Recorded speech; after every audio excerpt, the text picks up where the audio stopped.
జై బోలో గణేష్ మహారాజ్ కి జై.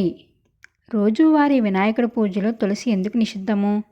వినాయక చవితి నాడు 21 పత్రాల్లో ఇది కూడా ఒకటి.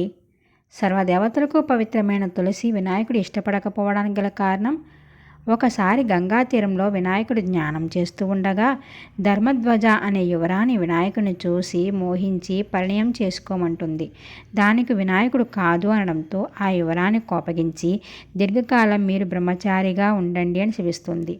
దానికి వినాయకుడు ఆమెను రాక్షసుల చెంత దీర్ఘకాలం ఉండమని ప్రతిశాపమిస్తారు.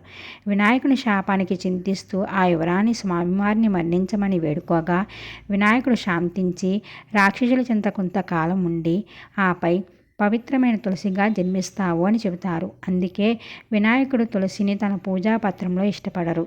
ఐశ్వర్యం కోరుకునేవారు ఖచ్చితంగా ఈ వినాయక చవితి రోజు మాత్రమే వినాయకుడిని తులసి దళాలతో పూజించండి. ఇక సంవత్సరంలో ఏ రోజు కూడా గణపతిని తులసి దళాలతో పూజించరాదు.